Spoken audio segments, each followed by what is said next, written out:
Well, hey, everybody. Looks like I'm on here. So great to see all of you. I'm Pastor Justin Jenkins. If we haven't met, I'm the pastor of Velocity Church. And along with Deacon Godsey of Vintage Church, I'm the co-president this season for Justice Matters. And if we haven't met, I'm so glad that you're on here. I'm going to kick us off and just tell you a little bit about what you're going to experience today. But before we get started, I just wanted to tell you how grateful I am for everybody who has taken some time today to celebrate the King holiday with us.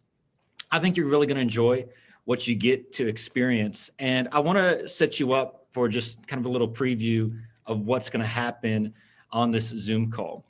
Our time today consists of three primary things. One, we want to let everybody know about the issues of justice that we're working on together. And if you're new to Justice Matters, we've identified three key issues that we're working towards that you're going to hear about. One of them is those who are experiencing homelessness in our community. Another one is the way discipline is being administered in schools. And then we're also looking to introduce alternatives to incarceration within our own community. And so what's going to happen on this call is you're going to get to meet some of our committee members who are working on these projects, and we'll introduce them to you, and you'll see in particular why these are issues of injustice, why we care about them, and how these things are adversely affecting our community. However, we also want to give you some hope today.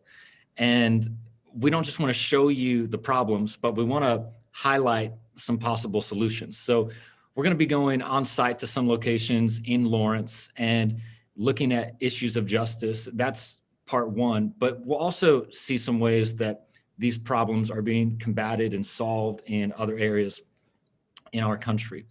So that's part one. But then next, we're going to hear from Edith Guffey on the legacy of Martin Luther King. And that's what's so great about this holiday. It's that when we celebrate his life and his legacy, it's a catalyst to think about the things that we can do in our own life, in our own city, in our own community to honor his example. And at the end of our program today, we don't just simply want you to learn about the injustices that are facing our world. We also want to give you an opportunity to do something about it. And that's personally why I love Justice Matters, because it's a very practical step that you can take to live out your faith in a way that brings justice to our world, and in particular to our city and to our community and to our neighborhood. So that's just a little bit about what you're going to experience today. You'll take this injustice tour. You will have a reflection on the legacy of Dr. King, and then we're going to give you an opportunity to act. And I also, before we get into our program today, I just want to take a moment and recognize the Ecumenical Fellowship that has been holding up the banner of Dr. Martin Luther King really for decades now. And they do so many things to celebrate this day and honor Dr. King. Normally, if you don't know, there's a chili feed that happens at the New York school. They bring in a gospel choir the Sunday prior before the holiday. There's a breakfast. There's a lot of things that take place. And obviously, because of the pandemic, those things have not been able to happen the way we'd normally do those. So I just want to recognize the work that the Ecumenical Fellowship has done and how grateful we are as an organization to really have an opportunity to partner with them in celebrating Dr. King.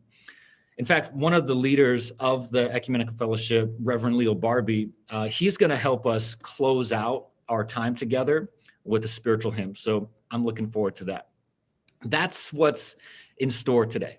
Now, if you're new to Justice Matters, I do want you to know that we are a faith-based organization. So what we do is we bring people together through congregations to look at issues of justice. But there's also a neighborhood network within Justice Matters, and maybe you're not currently connected to a faith community, but you still value justice. That might be a great connection point for you. I just want to let you know that wherever you're at, on the map. If you enjoy what you get to experience today and want to participate, there's absolutely a place for you. And because we're a faith organization, and I myself, I'm a pastor, I'm a Christian, I want to open up our time today with a word of prayer. We do this for a few reasons. One, we want to honor God. We want to invite him into this. We don't want to do things in our own strength. But what I want to do is share a prayer with you and share some words with you that Dr. Martin Luther King prayed as he worked towards justice, and use this for our prayer today. So what I want to read to you and use for our prayer, it's called A Brotherhood That Transcends Race and Color. And this is a prayer that was given by Dr. Martin Luther King at a Billy Graham crusade. So if it's your tradition or custom to pray, you want to bow your head, you can do that with me now. I'm going to read this to you. Let us pray. O God, our Heavenly Father, out of whose mind this great cosmic universe has been created, toward whom the weary and perplexed of all generations turn for consolation and direction, we come before thy presence this evening, thanking thee for the many blessings of life. We come recognizing our dependence on thee. We also come, O God, with an awareness, the fact that we have not always given our lives to that which is high and noble. In the midst of all the high and noble aspects of justice, we've followed injustice. We stand amid the forces of truth, and yet we deliberately lie.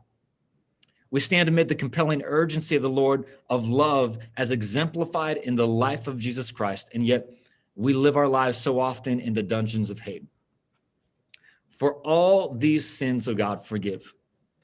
And in these days of emotional tension, when the problems of the world are gigantic in extent and chaotic in detail, give us penetrating vision, broad understanding, power of endurance, and abiding faith.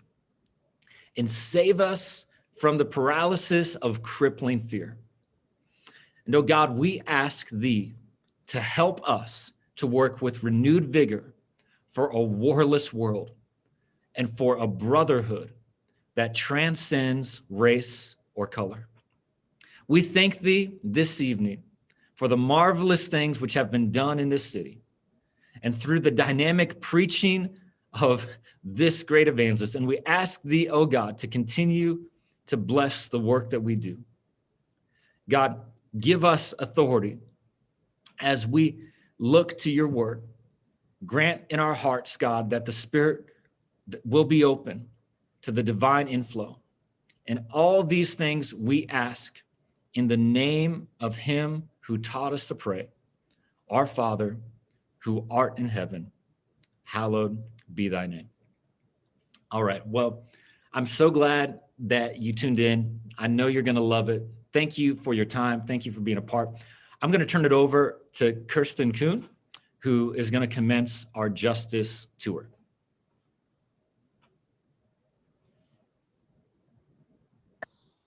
Hi, everybody. As I said, I am Kirsten Kuhn, and I'm here with Stephen Barbie. We're the co-chairs of the Jail Alternatives Committee. We are standing here live outside the Douglas County Jail, talking about the problem of unjust incarceration here in our county. This facility is currently home at this moment to 139 individuals. While Justice Matters has defeated a $44 million and then a $30 million jail expansion, we still have work to do. County jails are the front door of the mass incarceration crisis that we face in this nation. Even a short stay increases the likelihood of recidivism and other negative outcomes, both for the individuals and their families and children. Often, jailing is misused and inappropriate for the situation at hand. Here, 21% of people are in for failure to appear on other charges. Transportation, childcare, employment concerns. These are all barriers that folks may face in getting to court on the date and time that they're supposed to. 10% are in on misdemeanor municipal charges. These are nonviolent offenses. Many others are here pre-trial, which means they have not yet been convicted and are considered legally innocent. We also know that we have racial disparities here in Douglas County, as we do everywhere else. It might help you to think of the criminal justice system as a bicycle with many gears, right? We've been only using one gear really in this county, that of incarceration. But if you want to get somewhere effectively and efficiently, you need to use all of the gears available to you. And it's also important to remember that there are some things that we cannot do here locally that are in the purview of state law. So do be mindful, but there is hope. Our new DA has great ideas to expand alternatives to incarceration, including expanded diversion and specialty courts. We have ongoing racial studies happening, like the Police Study Stop and GARE through our Criminal Justice Coordinating Council. And our new sheriff is committed to reforms as well. There is room for hope and there is room for progress here. But to do that, we need to fully understand the issues surrounding our local courts and our criminal justice system. First, we're going to hear from Stephen about his experiences. And then we'll hear from Jasmine Heights of the Vera Institute for Justice, which is a leading criminal justice research and policy reform institution here in America. Wow. Thank you, Justice Matter. Thank you, Kirsten. I tell you, she said something very powerful, right? Douglas County. Yeah, we won one round, but let's win this fight. Jail expansion does not work. You say, how can you say that? Well, currently, there's 2.3 million incarcerated on today. There's 840,000 that is on parole. But listen, there's 3.7 million today on probation. Think of those drastic numbers here in America. Think of where those numbers began. They began right here at Douglas County Jail. You say, well, how do you know? Well, it starts at the municipal court. I believe that municipal court is the gateway to seeing 2.3 million locked up. But change is on the way. We got a new DA. We got a new sheriff that is pushing change here in Lawrence, Kansas. Justice Matters is a place where change is taking place. People always ask me, how do I know? I stayed here a few times. Was I here for major crimes? No. Because of my struggle with substance abuse, I really was crying out for help. But the system locked me up and gave me a 44-month federal prison sentence for a $100 purchase here in Lawrence, Kansas. Did I overcome my setbacks? Yes, I have. I'm proud to say I had 12 years of being off the drugs. But now, not only have I looked back on my setback, it has allowed me to set up to serve people. Matter of fact, Kirsten, you know what today is? Today is my 9th year anniversary of being released from federal prison. So Justice Matters does work. Programming does work.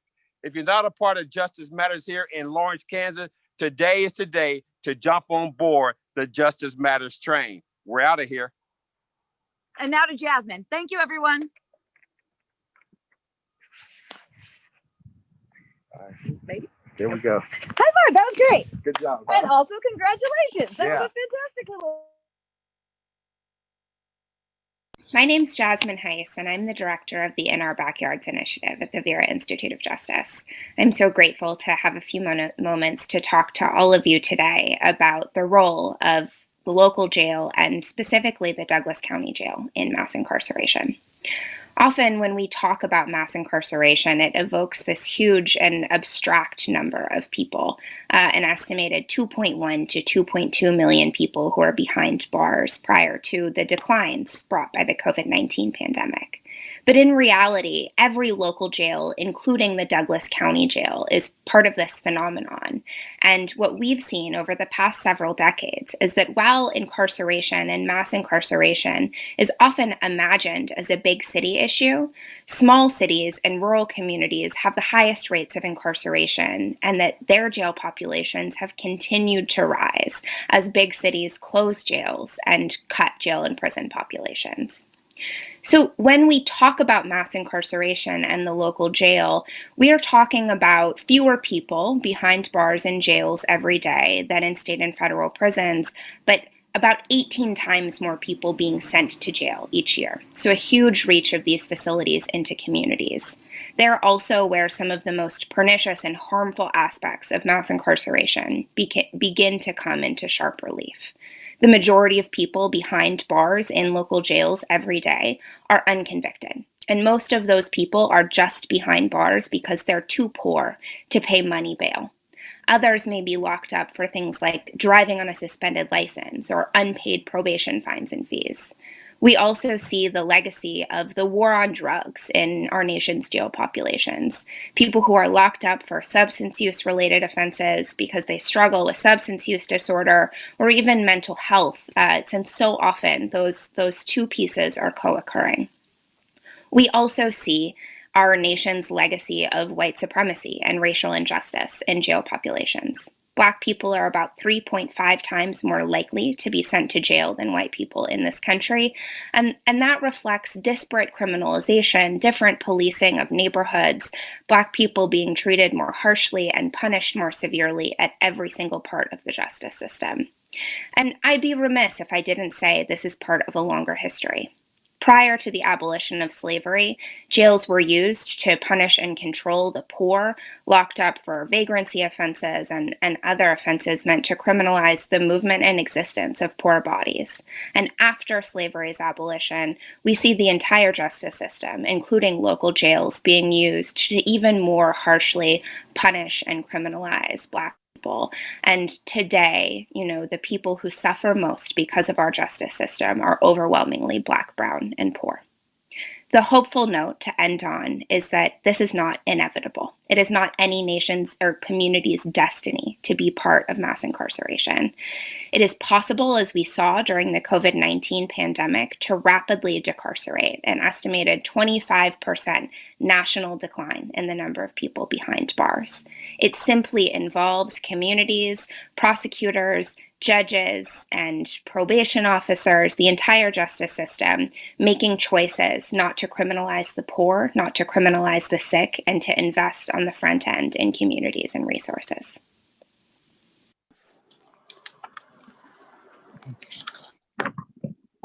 I guess I'm up now. Hi, everyone. My name is John Crable, and I currently serve as one of the co-coordinators for our Justice Matters Homeless Committee, alongside Steve Ozark. And I'm also one of the co-coordinators for the Winter Emergency Shelter Program, along with Tony Kaufman. I'm here now today at the Days Inn Hotel. It's right behind me, where literally every night, and every morning for that matter, since December 23rd, Tony and I, along with many wonderful volunteers, have had the honor to make sure that an average of 100 guests per night are not left out in the cold. Since December 23rd and through this past Saturday night, I can report to you that we've touched a total of 328 unique individuals with this program. Now, Tony and I are both members of Justice Matters, but that's not why we're doing this. We're doing this simply as concerned citizens. We're doing this having both experience working at last year's emergency shelter, which, as most of you know, were held in basements of churches, not a hotel like this one. We're doing this with the knowledge going into this winter that approximately 130 identified persons that were not housed in the Lawrence Community Shelter, not housed in the Woody Park Tent City, or not housed at the Econo Lodge program, and subsequently at least that many people with literally nowhere to go when the temperatures fell below 40 degrees. We're doing this in hopes that no one dies this winter in Lawrence, Kansas, because they are homeless and because they are unsheltered. Now, all that said, this what's behind me right now, this emergency winter shelter, is not why I'm here today. I'm here today to share with all of you that this is not the answer to how we as a community deal with homelessness. This, yet another winter emergency shelter, is but another Band-Aid on what is obviously a gaping wound in our community, and what I personally believe is an invisible crisis in our community. And I'm here today to share with you that this that is behind me right here need not be necessary when the next winter comes. As a community of believers, as a community of faith, as members of and or supporters of the organization of people who proudly call themselves Justice Matters, we, my friends, you and I, must now go from this place that's behind me right now. We must go upstream. We must go upstream as other communities our size and even communities much larger than ours have themselves made that journey upstream. Communities such as Norman, Oklahoma, Rockford, Illinois, and Bergen County, New Jersey, just to name three, have gone upstream. And that journey took them to a place where they were able to literally end homelessness in their communities and their counties. They brought homelessness to functional zero, and they've kept homelessness at functional zero for both the chronic and the veterans within their homeless community. And they've done all of that by adopting a set of strategies that's called Built for Zero. Built for Zero is a process and a system that leaves no one on the streets. No one on the streets. It starts by identifying by name who is homeless and identifying why they are homeless and getting them housed. First, getting them housed. And once housed, getting them stabilized. And once stabilized, getting them connected with a direct set of services that is unique to their circumstances. My friends, all that to say, please do not take my words for granted and do not assume that all of this is just speculation or opinion on my part, but rather hear now the real life story from someone who has been there and someone who has done that and done this within a community of over 1 million people. My friends, here's Julia from Bergen County, New Jersey. Bergen County.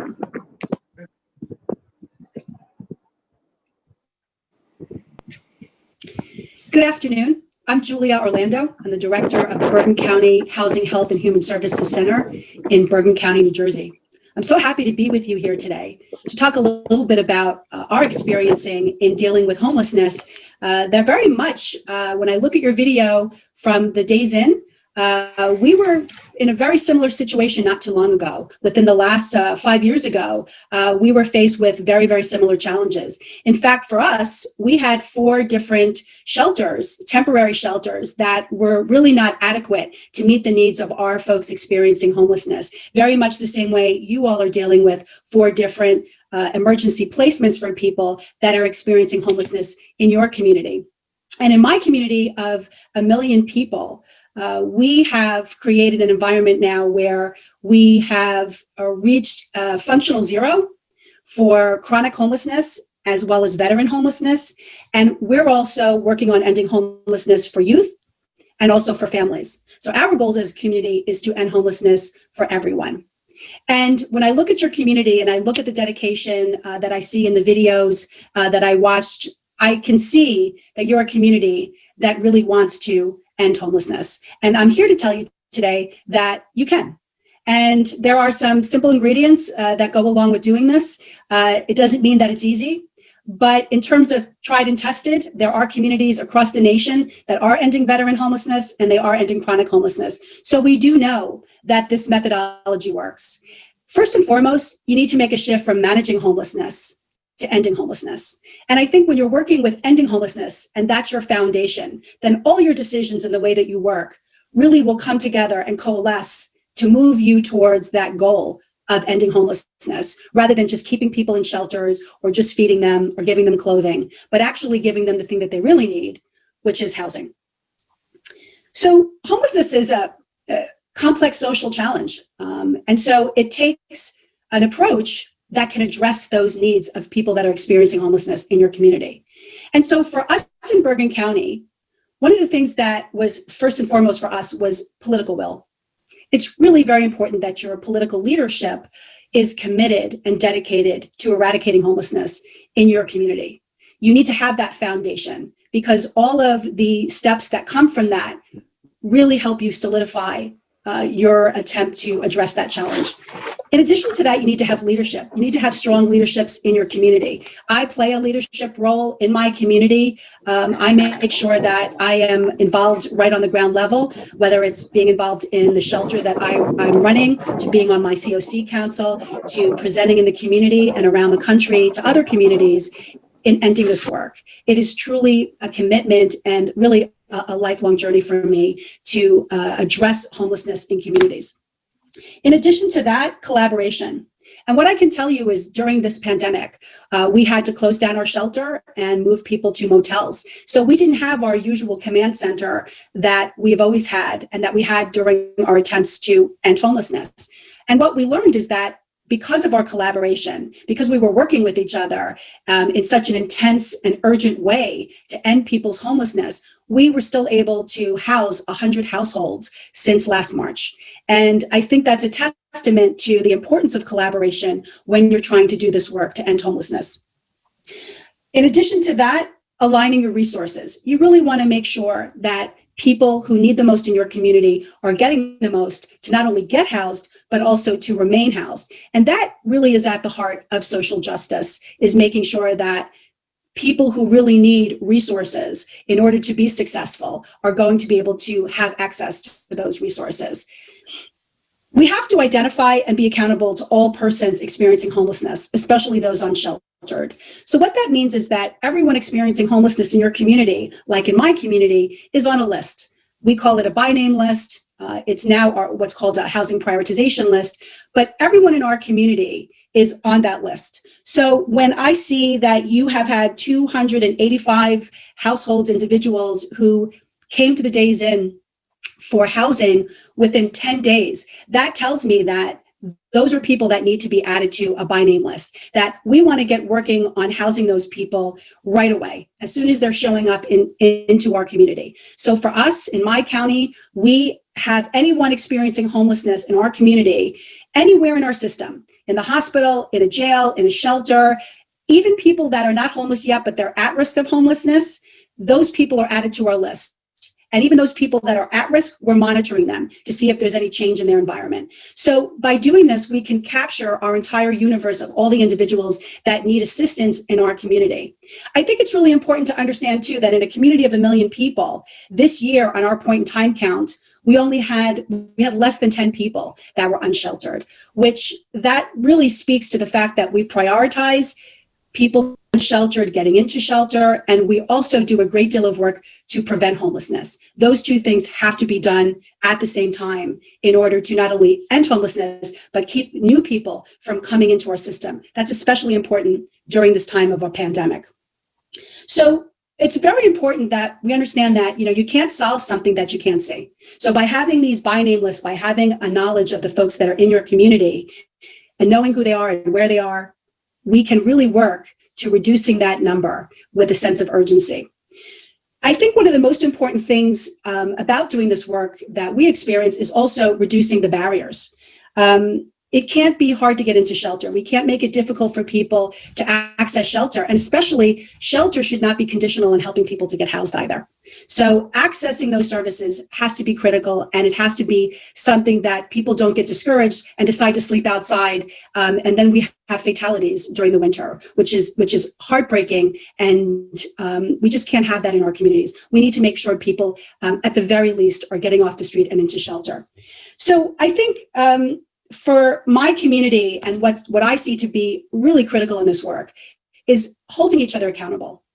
And we do this by having frequent phone calls and meetings with our partners across different disciplines and different agencies. That is so important, is holding each other accountable. And so by having these conversations, we are moving away from a reliance on this emergency shelter model and really moving towards a housing first methodology, which really emphasizes the importance of getting people immediately into housing. That is such a critical foundation for us here in Bergen County, and also for the other communities across the country that have been successful in ending a type of homelessness. They have all adopted a housing first methodology. It really is critical to this work.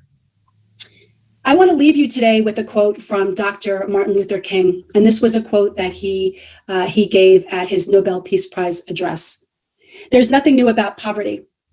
What is new, however, is that we have the resources to get rid of it. The same is true for homelessness. We can end homelessness. We know how to end homelessness. And so we must end homelessness."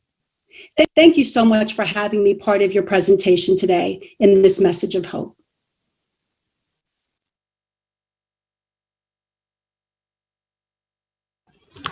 Hi, my name is Kristen, and I am the Director of Training for the DART Network.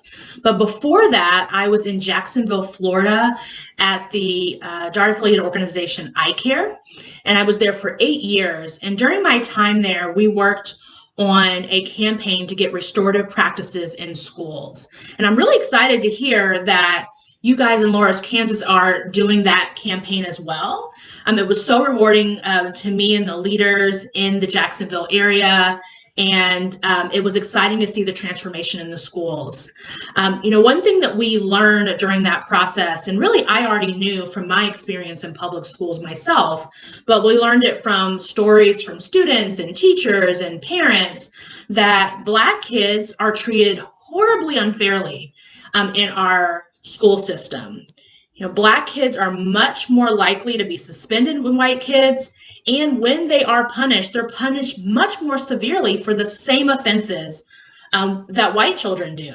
For example, we heard a story about 2 kids who broke into their school and went up to the rooftop to drink a beer, and only the Black child was suspended, not the white child. Right? And stories like that make me angry because I have my own experiences with that imbalance.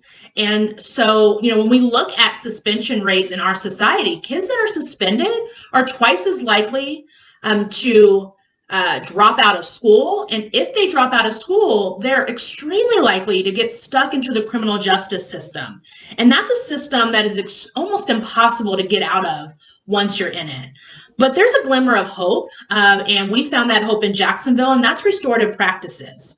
Restorative practices is a opportunity for healing and getting to the root cause of why kids are misbehaving, not just getting around suspensions. And so although it does reduce suspensions, it really gets to the root cause of why kids are struggling.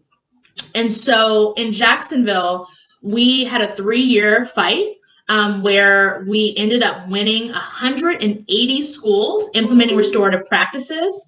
At the time, it was the largest implementation of restorative practices in the state. And suspensions dropped by 25% after that implementation started. And, even though 180 schools were doing it, all of the middle and high schools, or at least most of them, were actually doing the program and training peers. And so restorative practices was actually being implemented by fellow students. And what's so powerful about that is you have students holding other students accountable for their behavior, helping them get to the root cause of why they're misbehaving, and then giving them support in the future to help them not go down that bad path again. And so I remember vividly seeing a middle school in a predominantly Black neighborhood that had typically had high suspension rates, and their suspensions were dropping, and they were doing support circles. And I remember seeing 13 and 14-year-old children in a support circle helping other kids process anger. Why are they angry? What tips them off to being angry? What are the coping mechanisms? How can they calm themselves down? And these were peers helping other peers. And I remember just thinking, wow, not only is this helpful for the children that are receiving this peer support, but for the children that were giving the peer support, because they became huge student leaders in their organizations. Some of them even came to our action and spoke, and it was just transformative all around for the kids that were involved. And so that was really exciting to see, but we did have inconsistencies. Although 180 schools did the program, only about half of them did it with real fidelity. And we figured that out because we started forcing the school district to track. And so my biggest advice to you is to make sure there's a strong training program in place and that the school system is tracking how that program is being implemented and how kids are getting into it, and tracking suspension rates in coalition with that, so that you can see how the results are really playing out. And that helped us hold the school district accountable and help the school district hold individual schools accountable for implementation. And I know if you do that, you'll see transformation too in Lawrence. And I'm really excited to hear more about your journey in getting restorative practices in your school district. Thank you. Hi, I'm Nora. I'm a senior at Presay High School and I'm part of the Restorative Practices Steering Committee. Hi, I am Donovan Dillon and I'm a rising senior at Lawrence High School. Within being a citizen of Lawrence, we often view Lawrence as a very progressive area that doesn't battle much with racial disparity issues and issues surrounding race. However, this is not the case, and by better tackling them within our town and our schools, we can better serve our students and community. Being a student of the Lawrence Public Schools Foundation, I have been subject to many of the issues surrounding equity that our district faces. Within our district, we see students of color being represented less in AP classes, honors programs, and arts classes, however, overrepresented when it comes to disciplinary infractions. Within my schedule filled with AP classes and arts classes, I am often the only Black student in the room, and this just goes to show the issues that we still have to face and dismantle within our school district. So when we're talking about restorative practices, we know that this is going to be a long process. Kind of like what Kristen was talking about before, this is going to take numerous years. It's not going to be a quick overnight thing, but the sooner we start it, the sooner we can implement it. Currently, due to the whole situation that we're in right now, teachers are facing the law, which has been a concern for many people, but we also have to keep in mind that students currently may be living in some unique situations and they may come back to school to their new normal with a bit of trauma, and it's important that these teachers know how to approach these situations. So the sooner we implement this in, the sooner we can help these future students and students who are currently facing these issues in our school district. And while both Donovan and I are seniors, we won't be able to see a lot of this implemented while we're at UCC 497. However, we hope we can make an impact for the students in the future.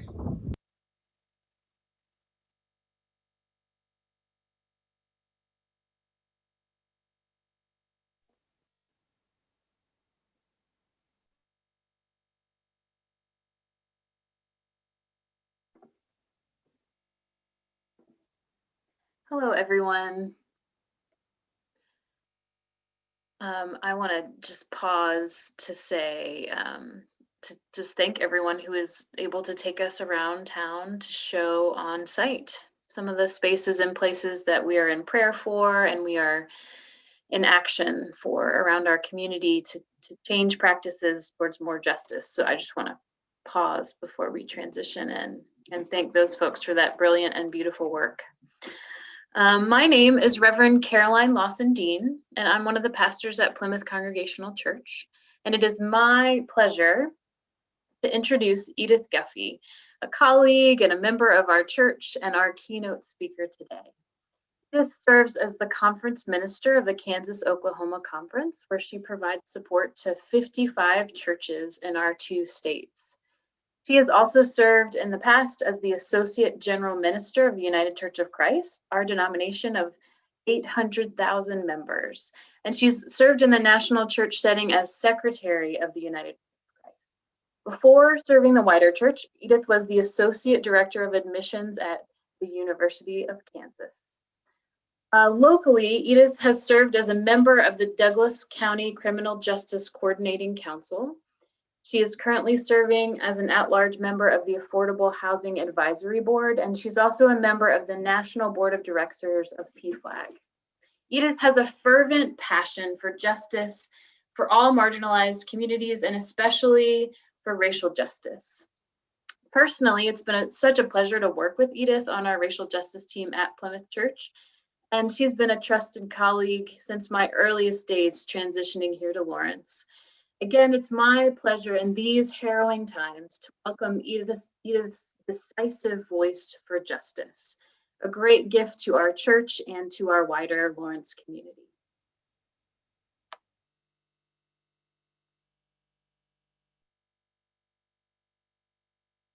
Thank you, Caroline, for your gracious words of introduction, and thank you to Justice Matters for your ongoing work in the community and for the invitation to say a few words today. Speaking on Martin Luther King Day is always a tall order, and I always feel that someone else is better suited for the role. But I never want to be in the category of saying no to an invitation to add my voice, no matter how insignificant, to those who speak for justice, especially when the invitation is to speak to those who are on this journey with me in the faith community. And that shared commitment means something, even when we gather virtually. So I appreciate the opportunity to speak today, or at least I know I should appreciate the opportunity. See, when I said yes to this invitation, it was before Christmas. And while the tensions and divisions in our country had been obvious for some time, I think what we witnessed on January 6th was a stunning awakening for many. I confess that I hadn't thought a lot about today on the first of the year, but if I had written this on January 5th, my words might have been kinder or more gentle. But perhaps like some of you, I have had a few sleepless nights since January 6th, and I'm not feeling particularly kind or gentle these days. See, I have been remembering how in 2009 on Martin Luther King Day, we were preparing to celebrate the inauguration of Barack Obama, and hopefulness was in the air. I never believed that that election was a signal that we were moving beyond the deep racial wounds that are branded in the soul of this country, but some eagerly embraced that idea. And there was a sense of optimism and hopefulness about the future and the possibilities of the country. Do you remember those days? But today, our nation's capital is a fortress. After being overrun by violent extremists and white nationalists, and with continuing threats against the Capitol and Capitol buildings across the country, Washington, D.C. and the entire country is on high alert as we prepare for this inauguration day. All because of the words of a president who refuses to accept the legitimacy of an election and who sought to invalidate the votes of thousands of primarily Black voters. So he calls on his supporters, primarily white people, white men, to come to DC and fight and take their country back. And so they did. We heard the words and we saw the results. And in a short 4 years, we have watched this unfold. Notice I didn't say develop, because this is not a new struggle, but it's a segment of an age-old and ongoing struggle that we have witnessed. Because make no mistake about it, the election of Barack Obama, a Black man as president of the United States, is not isolated from the election of Donald Trump. And it is the same struggle that Dr. King was engaged in as he led the civil rights movement that we honor him for today. What we saw on Wednesday in DC has always been there. It's about power and white supremacy that has been stoked and legitimized by those in power. It's the continuing struggle for the soul of this nation. If you listen to the accolades about Dr. King today, it's easy to forget, or some may not even know, that Dr. King wasn't all that popular when he was alive. I believe that what we saw on Wednesday was a taste for what it was like for Dr. King. Remember, he was pushing for changes that upset the systems and that gave rights and voice to those who had been declared second-class citizens, or not citizens at all, from the day that they were brought to the shores of this country in shackles. He was not popular or praised. In fact, he was called unpatriotic and demonized. So yes, he's celebrated today, but as is common for those who do the really hard work of justice, he was not supported by the majority. In fact, Times Magazine reports that in the 1960s, the vast majority of white people, South and North, disapproved of his tactics. The Gallup polls reported that just 27% of Americans supported the sit-ins and demonstrations. And Dr. King was certainly not welcome in many white churches. Even today, many prefer to focus on the uplifting, aspirational parts of his I Have a Dream speech than on the more challenging letter from the Birmingham jail. But I believe that this is a moment, a year that the words that Dr. King began to write in the margins of a newspaper as he sat in the jail cell in Birmingham, Alabama, that must be heard with a renewed sense of urgency by faith communities across this country, including here in Lawrence. I say that because you may know that this letter by Dr. King was written in response to a letter entitled A Call for Unity that was published in the paper that was written by reasonable, respectable faith leaders in Birmingham. They weren't leaders of the Klan or fringe crazies. They may have been what we would consider the moderates. Maybe even they were progressives, at least as progressives as one could be in Birmingham, Alabama in the 1960s. And you will forgive my obvious biases. And honestly, I believe that's who we have with us here today. If you have signed on to this event, then you are on board with the justice agenda. I don't need to take time to convince you that justice is important. You know that already, or you wouldn't take time to be here today. But that is exactly why I think this letter from Dr. King is especially important to us today.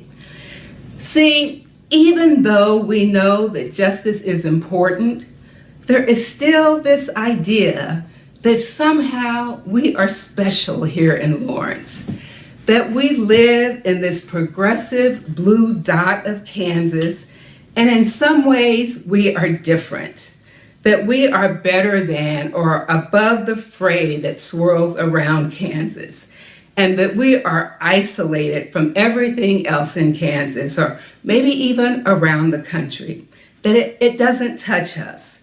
But when we look at the facts, we really know that's not true. We have just seen and heard about the issues that Justice Matters is focused on this year. The tour of injustice, homelessness, criminal justice, and restorative justice in our schools. If you have been a part of Justice Matters, none of this is new to you. But on this Martin Luther King Day, almost 57 years after the Civil Rights Act of 1964 was signed into law, when Dr. King was present, the state of Black Lawrencians tells a revealing and stark story of injustice in this blue dot progressive community.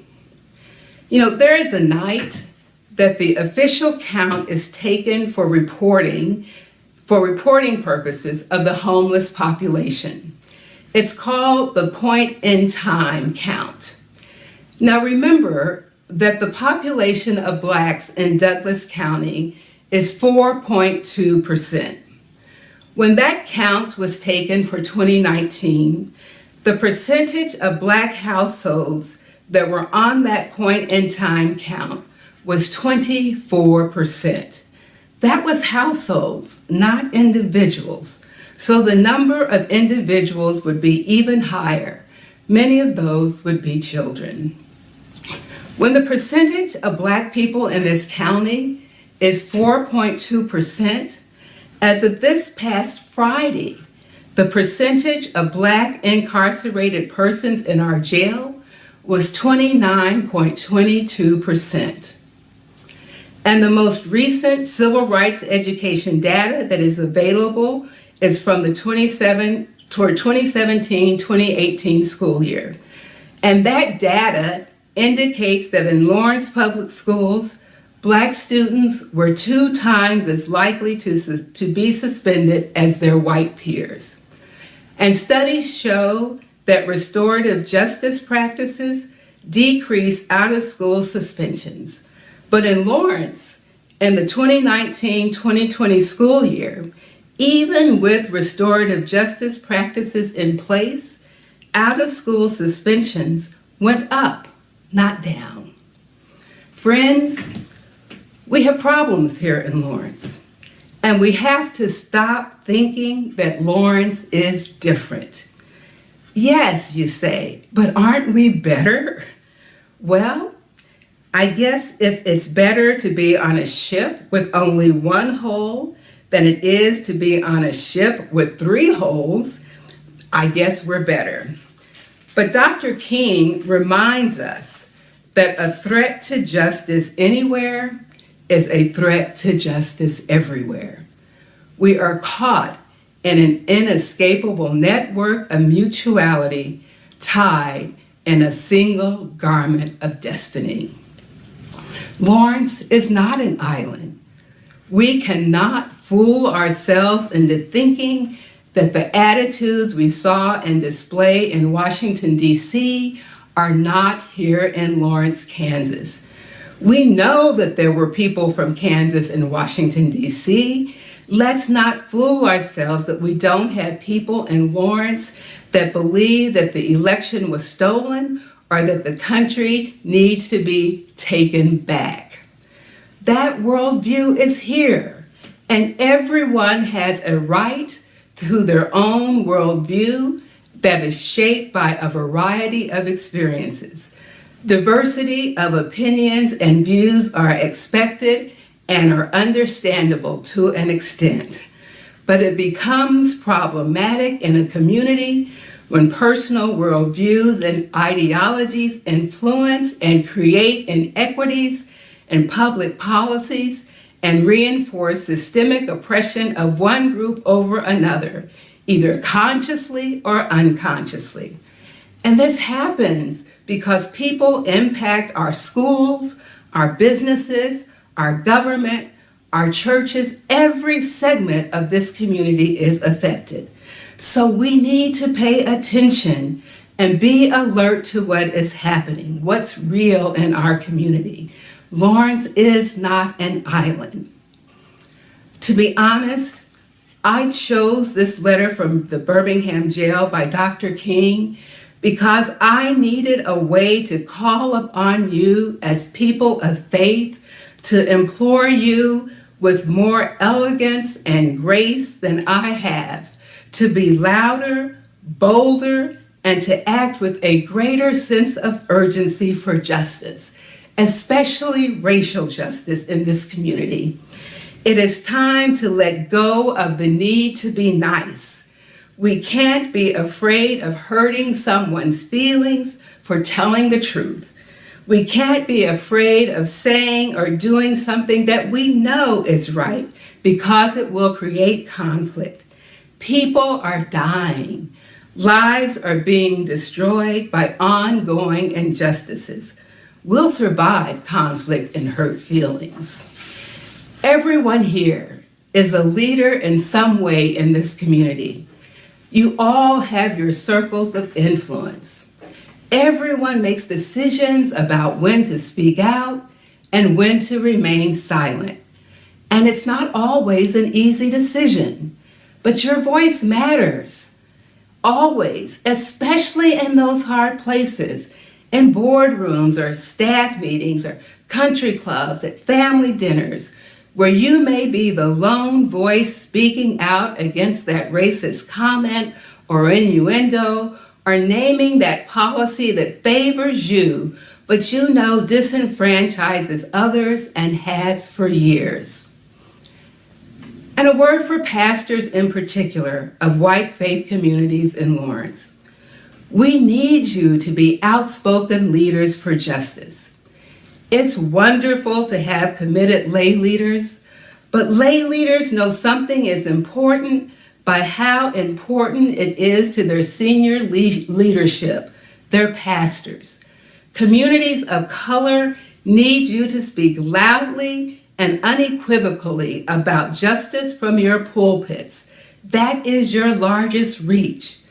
But silence, especially by white Christians and white churches, is historic and painful.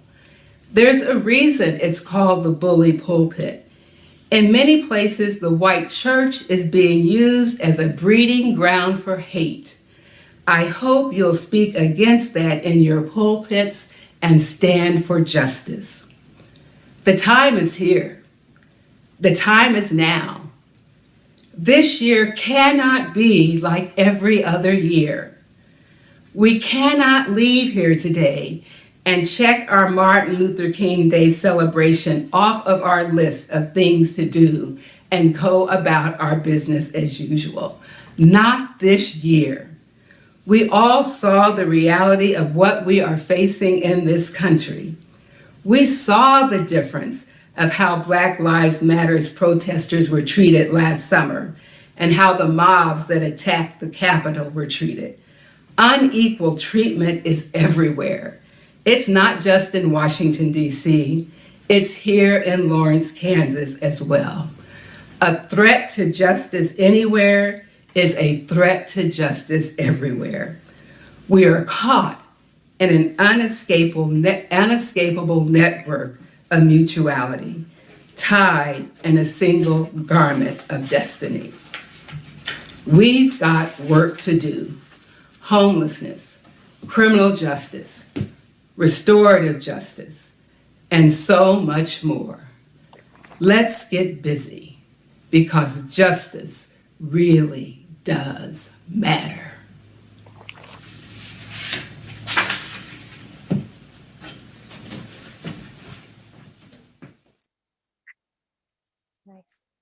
Good afternoon.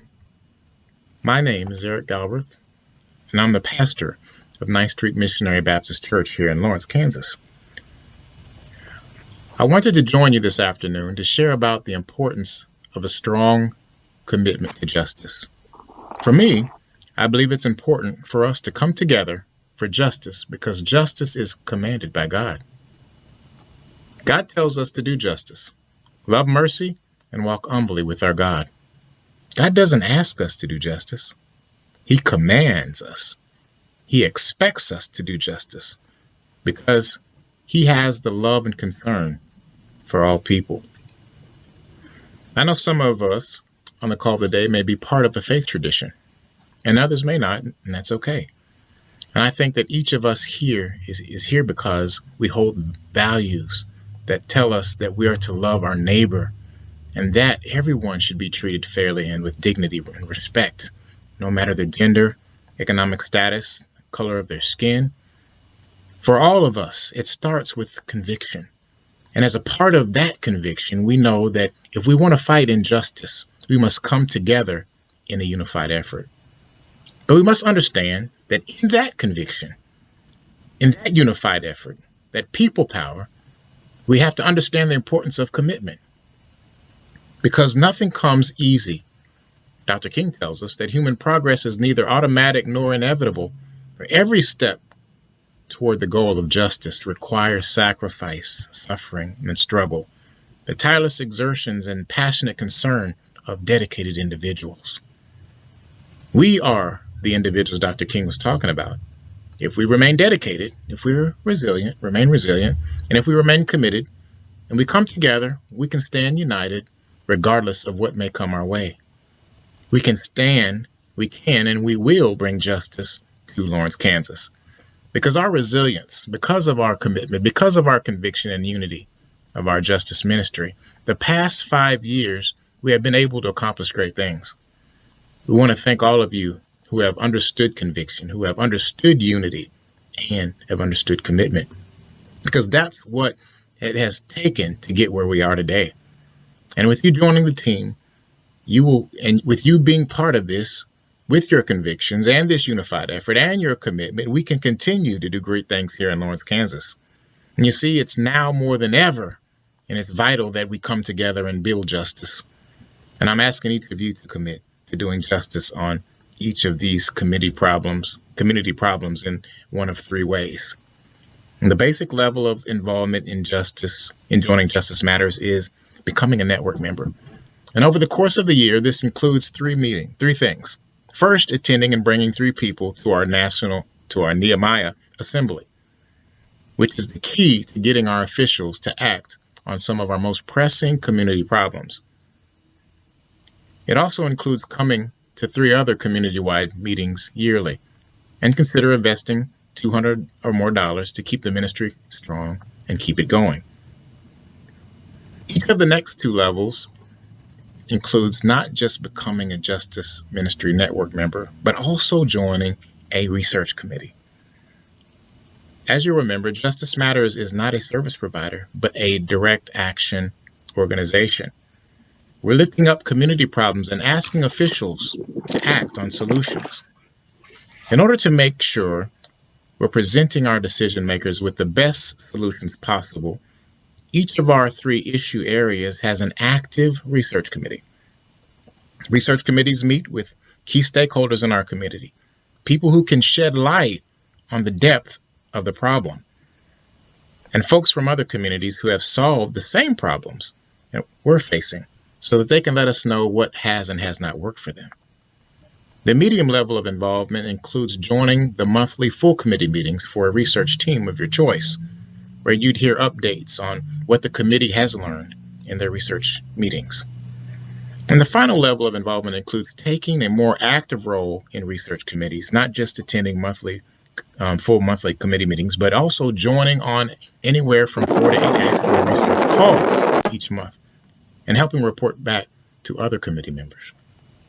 In just a minute, we'll go into breakout groups, and current members of our Justice Mentor Networks will ask for a commitment that we each take one of these steps to follow through on our convictions in a meaningful way, so we can make justice happen right here in Lawrence. And I hope you'll join me in continuing the legacy of Dr. King, fighting for justice, and we will overcome. God bless you all, and have a wonderful afternoon.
Yeah, my daughter knows how to do it. I don't.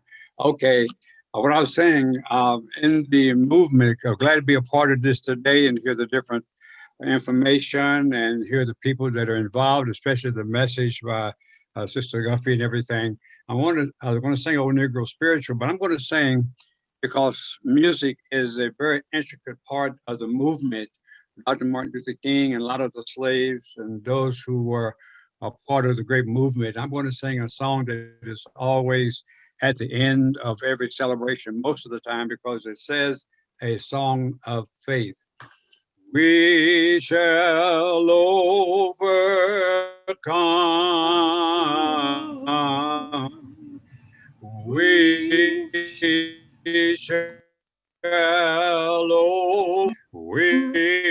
shall overcome someday. If in my heart I do believe, we shall overcome someday. And this next stanza really challenges all of us. We are not afraid. We are not afraid. We are not afraid today.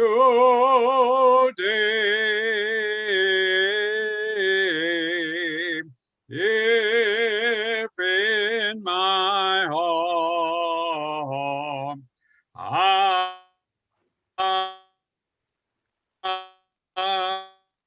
I do believe come someday.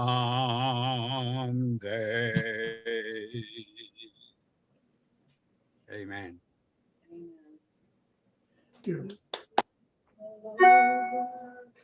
Amen. Amen.